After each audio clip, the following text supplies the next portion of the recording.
안녕하세요. 닥터 MBC 목서윤입니다. 살다 보면 크고 작은 사고도 일어나고 흉터도 생기기 마련이죠. 그런데 얼굴에 생기는 흉터는 크기와 상관없이 참 신경이 많이 쓰입니다. 본인이 흉터 때문에 심리적으로 위축되거나 사회생활이 불편할 경우에는 적극적으로 치료할 필요도 있는데요. 그래서 이 시간에는 얼굴 외상과 흉터의 치료, 관리에 대해서 대자인병원 성형외과 양경무 과장과 함께 이야기 나눠보겠습니다. 신체 어느 부위보다도 유독 신경 쓰이는 얼굴 흉터. 얼굴 흉터는 자존감에도 중대한 영향을 미치기 때문에 치료와 관리가 더욱 중요한데요. 얼굴에 있는 외상과 흉터의 치료, 또 관리법에 대해 성형외과 전문의 양경무 과장과 함께 이야기 나눠봅니다.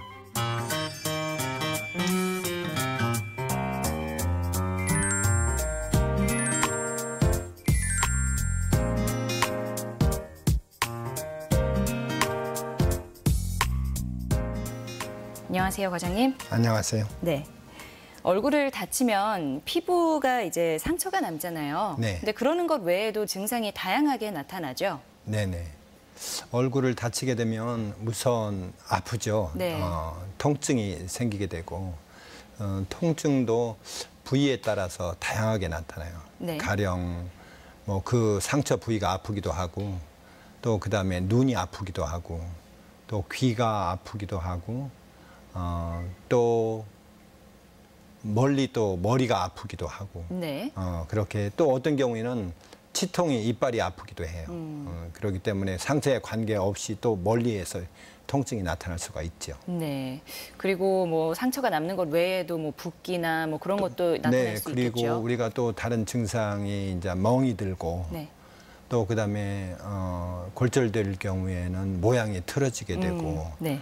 또 그다음에 뭐 그 외에 이제 붓기도 하고 네. 왜냐면 그렇죠. 그런 증상이 나타나게 되죠. 네. 근데 보통 신체의 다른 부위를 우리가 다치면요, 뭐 집에서 소독을 한다든지 연고를 발라서 뭐 관리한다든지 이렇게 그냥 넘어가는 경우가 많은데 얼굴 쪽을 다치면은 아무래도 흉해질까 봐 더 신경이 많이 쓰이는 것 같아요. 네, 그래서 얼굴에 상처가 났을 때 병원에서는 어떻게 치료를 하나요? 우선 이제 상처의 정도에 따라서 치료를 하게 되는데 우선 상처 자체를 이렇게 꿰맨다든지 네. 또는 골절이 있는 경우에는 부러진 뼈를 맞춰주고 또 고정을 하고 또 그리고 나중에 남는 그런 흉터는 이렇게 꿰매주는 것만 끝나는 게 아니고 네.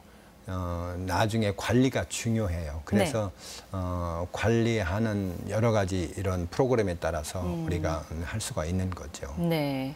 그러니까 병원에서는 나중에 흉터가 생겼을 때 그 흉터를 없애는 작업까지 함께 해준다는 이야기인가요? 네, 사실은 흉터는 일반적인 사람들이 생각하기에는 없앤다고 생각하지만 예. 흉터는 없애는 건 불가능하고요. 네. 흉터를 적게, 가급적이면 다른 부위에다 감추거나 또는 적게 만드는 거지 네. 흉터를 없앨 수 있지는 않아요. 네. 그럼 덜 도드라지게 한다는 건데 그렇죠, 예. 그러면 그 방법은 뭔가요? 뭐 이제 흉터를 우리가 치료하는 방법은 우선 흉터에 따라서 다르죠. 어떤 흉터는 이렇게 평평한 흉터도 있고 네. 어떤 흉터는 올라온 흉터도 있고 또 어떤 경우에는 오그라드는 경우도 있고 네. 또 어떤 경우에는 켈로이드성 체질이어서 많이 부풀어서 네. 또 이렇게 종양처럼 커진 경우도 있죠. 이제 그런 거에 따라서 다양한 방법들이 있죠. 흉터의 형태에 따라서 치료하는 방법이 다르다고 하셨는데 그러면 역시 치료 기간 이런 것도 다른가요? 그렇죠. 뭐 보통 우리가 흉터가 이렇게 고정됐다는 것을 말할 때 성숙되었다 이렇게 얘기하는데 네. 그런 것들은 흉터 색깔이 이렇게 우선 이렇게 빨갛거나 그렇지 않고 네. 약간 이렇게 평평한 면을 가지고 있으면서 네. 그다음에 색깔도 약간 흰색 비슷하게 연한 색으로 이렇게 된 그런 경우가 흉터를 성숙했다고 해요. 근데 보통 우리가 한 정확하게는 1년 내지 2년이 돼야 흉터가 완전히 성숙됐다고 할 수가 있어요. 네. 얼굴에는 주로 어떤 형태의 흉터가 많이 남는 편인가요? 얼굴에는 비교적 피부가 얇고 피부가 이렇게 좋기 때문에 다른 데보다는 흉터가 많이 생기진 않아요. 그러나 부위에 따라서 콧잔등이라든지 이마라든지 광대라든지 또는 턱의 윤곽선이라든지 귀라든지 이런 데는 그 부위가 힘을 많이 받기 때문에 그런 경우에는 켈로이드가 생기거나 또는 반응이 흉터가 위로 올라오거나 네. 또 벌어지거나 그럴 수가 있죠. 네. 회복 기간이 들어보니까 1년에서 2년 정도는 있어야 뭐 흉터가 성숙된다고 하셨나요? 네. 그렇게 표현해 주셨는데 그렇다면은 역시 후유증이 있기 때문에 관리하는 데 시간이 오래 걸린다 이렇게 볼 수 있겠죠? 네, 그렇죠. 흉터가 이제 나중에 이렇게 위로 올라오거나 또는 벌어지거나 또는 켈로이드성 이렇게 형태를 보일 때는 네.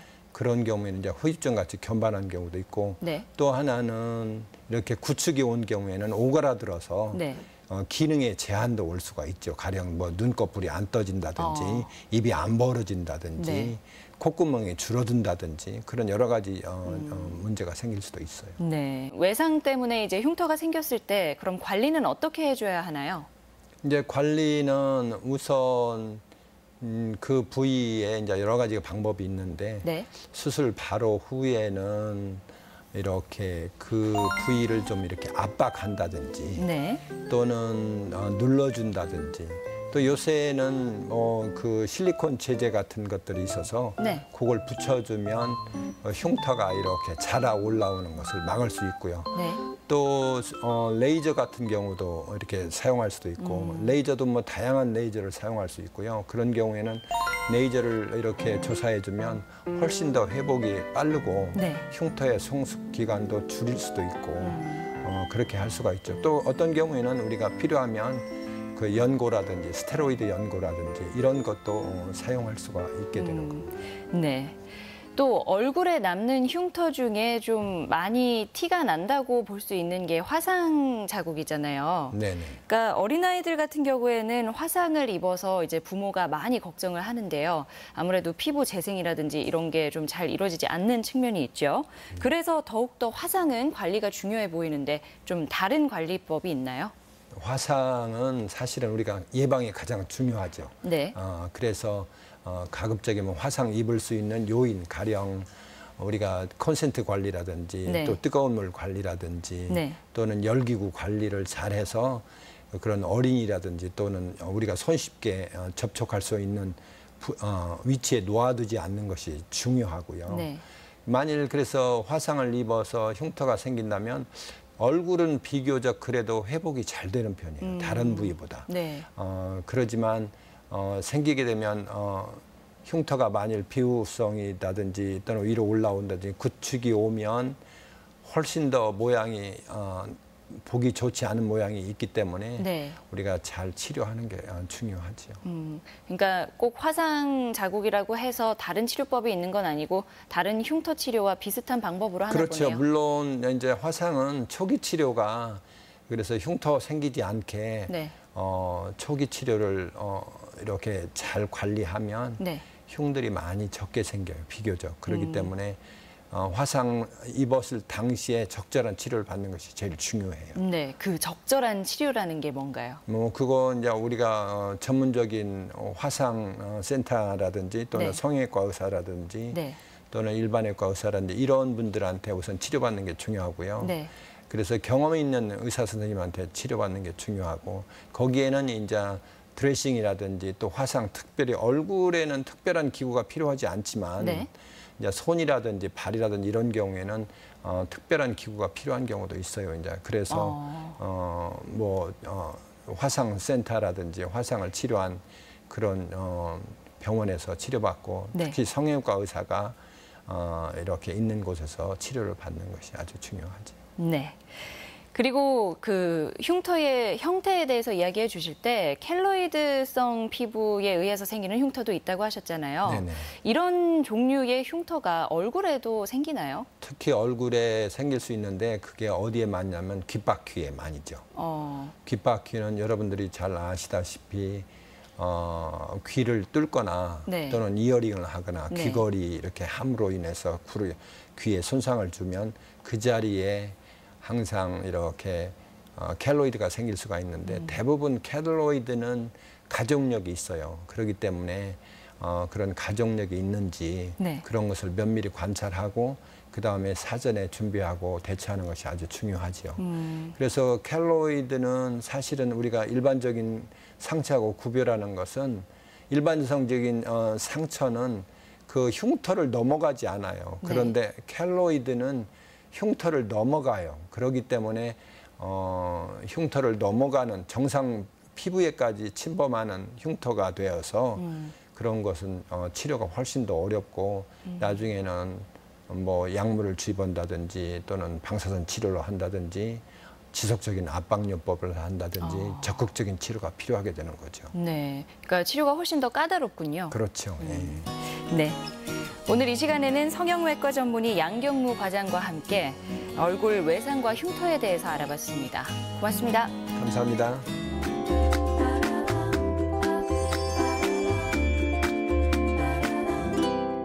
노인들의 엉거주춤한 자세와 더딘 걸음을 보면 젊은 사람들은 답답함을 느끼기도 하는데요. 나이 들기 전에는 알 수 없는 것 중 하나가 퇴행성 관절염이라고 부르는 골관절염의 통증과 불편함이라고 합니다. 관절염에 대한 이해가 필요해 보이는데요. 이번에는 익산병원 백종석 과장과 함께 무릎 관절의 골관절염에 대해 알아보겠습니다. 나이 드신 부모님의 건강을 위협하는 가장 흔한 질환 중 하나인 무릎 골관절염.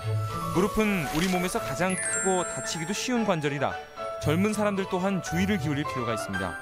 무릎 관절의 골관절염에 대해 정형외과 전문의 백종석 과장과 함께 이야기 나눠봅니다.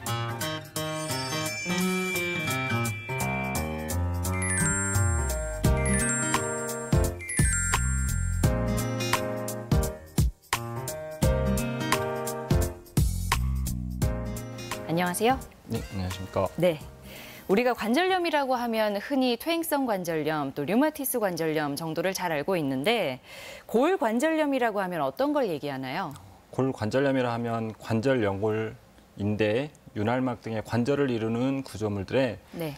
점진적인 생역학적인 변화가 일어나면서 이로 인한 통증과 관절 제한, 그다음에 강직 등을 유발하게 되고 40세 이상에서 약 90% 이상 퇴행성 변화가 관찰되는 것으로 알려져 있는 네. 만성 질환의 하나라고 하겠습니다. 예. 그래서 예전에는 노화의 일부로 생각되었으나 비교적 젊은 나이에서도 골관절염과 같은 변화가 나타나는 것으로 보아가지고 노화와 골관절염은 상호 작용하는 관계이긴 하나 상호 우전적인 관계는 아니라고 할 수 있겠습니다. 어쨌든 노화에 의해서 생기는 경우가 많다고 볼 수 있겠는데요. 골관절염이 다른 관절염하고는 어떻게 구분할 수 있나요? 일단 골관절염과 비슷하게 관절의 통증을 유발하는 질환으로는 류마티스 관절염, 그다음에 통풍성 관절염, 또한 감염성 관절염 등이 있게 되겠는데요. 네. 기본적으로 증상이 단일 관절인지 아니면 다발성 관절인지 또한 증상의 발현이 급성으로 나타났는지 아니면 만성으로 나타났는지를 먼저 구분하는 게 중요하겠고요. 네.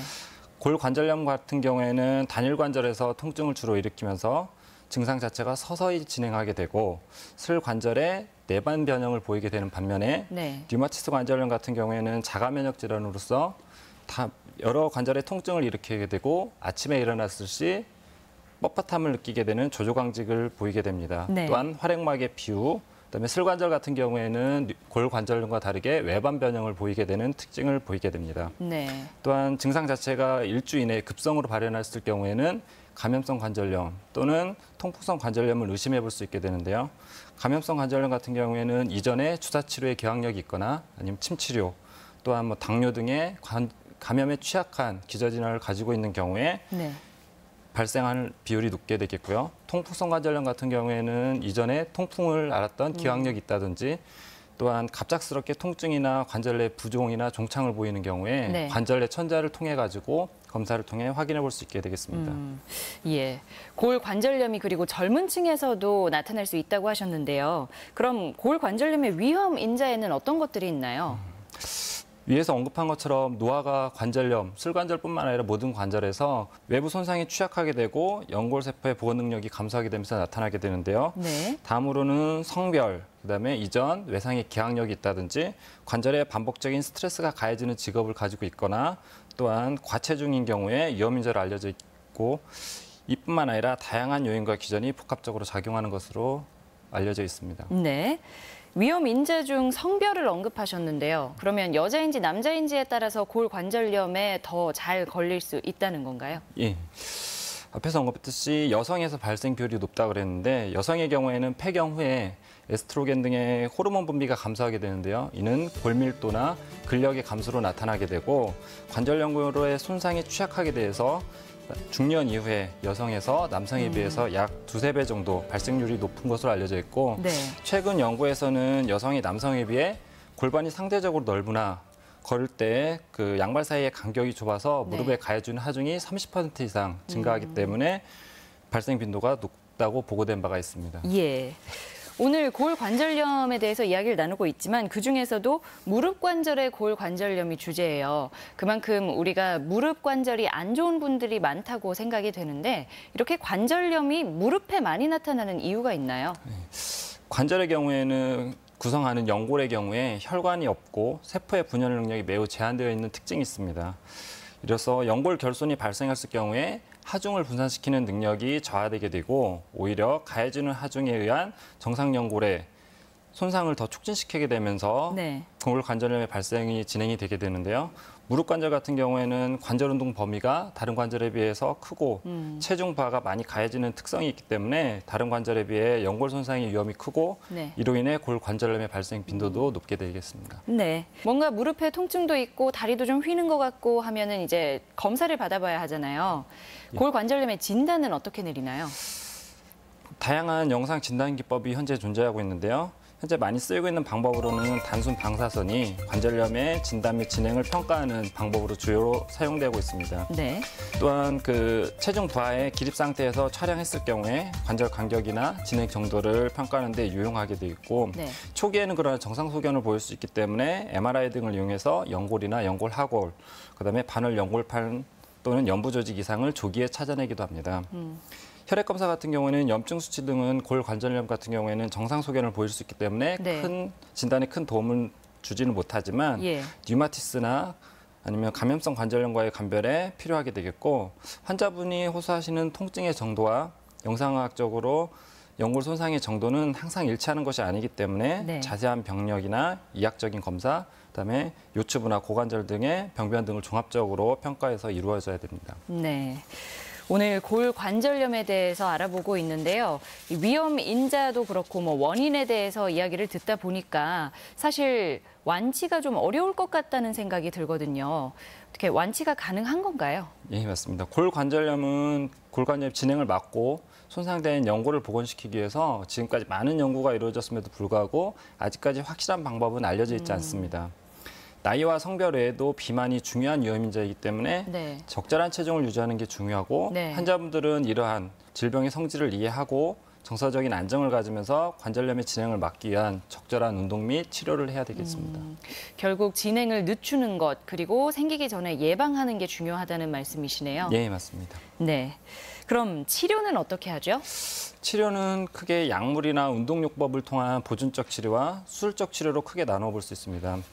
보존적 치료의 경우에는 생활 방식을 변화시키거나 근력 강화를 위한 운동을 하고 활동량을 또한 조절하고 체중 감량을 통해 손상된 관절에 부담을 덜어주는 비약물 치료를 기본적으로 시행하게 되면서 약물 치료를 병행하는 것이 효과적이게 되었습니다. 예. 약물 치료의 경우에는 부작용이 적은 단순 진통제를 1차적으로 사용을 하고 통증 조절이 되지 않을 경우에는 비스테로이드성 항염증 약물을 투여하는 것을 권고를 하고 있는데요. 네. 이 경우에는 유장관계나 심혈관계 합병증이 발생할 수 있기 때문에 환자의 기저질환을 고려해서 장기간 사용은 피하는 게 좋습니다. 네.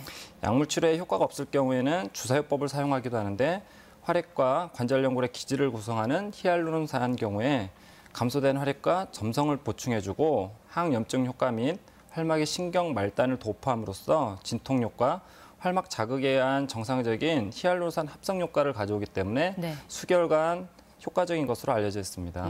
또한 제품에 따라서 주사 방법이 다양하기 때문에 슬관절의 경우는 효과가 있다고 보고되고 있으나 다른 관절의 경우에는 아직 확실한 효과가 근거는 부족한 실정입니다. 네, 치료 방법으로 약물 치료 그리고 주사 요법까지 이야기해 주셨는데 이제 약물이 잘 듣지 않는 경우에 주사를 사용한다고 하셨잖아요. 예. 근데 주사도 뭐 수개월 동안은 효과가 있다. 하지만 그 이후로는 또 계속 나빠질 수도 있는 거고요. 그렇다면 수술을 해야 할 텐데 그럼 수술 치료는 어떻게 하죠? 수술의 경우에는 약물이나 주사요법에 반응이 없고 네. 관절의 변형, 이로 인한 기능의 저하로 인해 일상생활에 제한이 있는 경우에 수술적 치료를 고려하게 되겠습니다. 네. 방법은 관절경을 이용하는 방법과 절골술, 인공관절 취한술을 주로 시행하게 되는데요.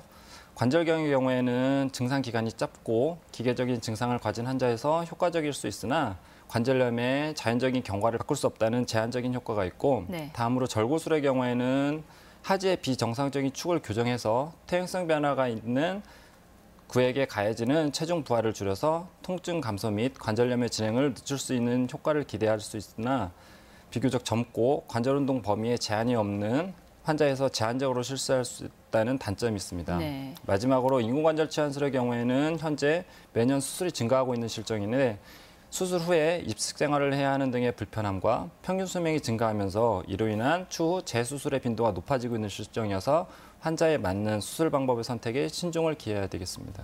오늘 이 시간에는 정형외과 전문의 백종석 과장과 함께 무릎 관절의 골관절염에 대해 알아봤습니다.